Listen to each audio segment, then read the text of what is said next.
Good evening, everyone, and thank you for joining us tonight. A special thank you to John and Bob Medlin, our co-chairs and MCs.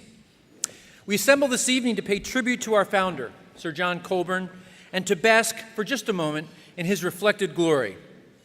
I'm glad that so many of you responded to the portrait of Sir John as it's printed on your invitation. His "I want you to attend Founders Dinner" is a commanding and familiar pose, well, familiar at least to me, perhaps endearing in some respects. I'm a lucky guy for many reasons, and one of them is that I have the opportunity to begin most weeks by talking to the upper school boys. You can probably imagine what it's like. 700 high school boys, first thing in the morning, on a Monday morning no less, all huddled together by house in Laidlaw Hall. It's not always pretty, but it does give me the chance to talk to the boys about topics that don't always appear on the curriculum. A few weeks ago, with the Costa Concordia disaster in the news, I asked them to think about how the captain behaved and to imagine what they would have done in a similar circumstance. Would they have been right behind the captain who accidentally tripped into the lifeboat? Or would they have followed the example of the ship's violinist who spent his last moments rescuing children before he himself perished? We happen to be in the middle of the steward selection process this week, and if you remember high school elections from your own school days, you know that these exercises can sometimes give democracy a bad name. I try to remind those who become almost stewards that real leadership goes far beyond a popularity poll or a title or position. You can tell I wasn't a steward myself.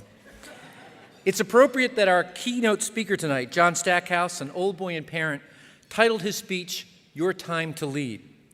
We like to think that UCC nurtures future leaders. We hope that our boys will become men who will take risks, embrace life's challenges, and try to make a difference in their own way.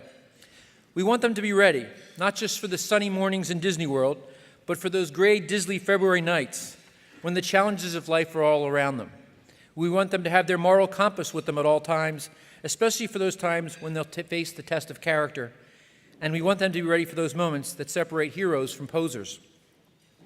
When I was young, I thought of the hero as someone from another planet, wearing blue spandex and a cape as he throttled Lex Luthor in front of adoring crowds. As Clark Kent and I have matured, though, we together recognize the heroic as those individuals with the quiet courage of the ordinary moment, the man or woman who does the right thing without need for applause or approval. We're fortunate that there are so many examples of these quiet heroes all around us at UCC. It's an unassuming student, a true story from this fall, who found $1,800 in cash lying on a street just outside of campus and quietly turned the money into the police. It's the teacher who, after an exhausting week, spends his Saturday on the bus, traveling with and coaching his team. It's the old boy veterans who return each year to the college, sadly in dwindling numbers, for our annual Remembrance Day service. They're living reminders of what self-sacrifice really means. It's the volunteers like Michelle and Pat Manili and all the other parents who work tirelessly to ensure the success of Believe in Blue. They do all this so that boys, future boys, will have an opportunity to be a part of Sir John's legacy.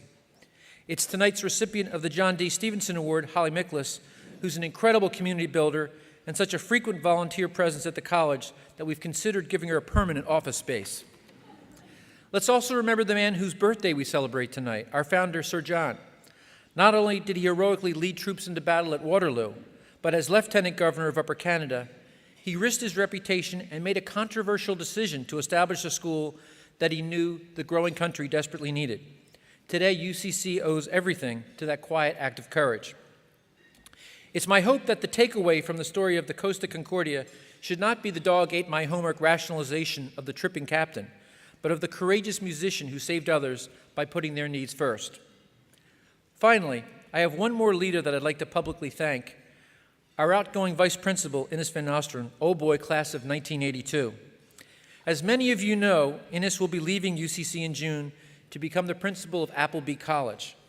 For 13 years, he has worked tirelessly for the benefit of UCC as leader of our Office of Advancement and Office of Admissions, as well as on the school's executive committee and working with the Board of Governors.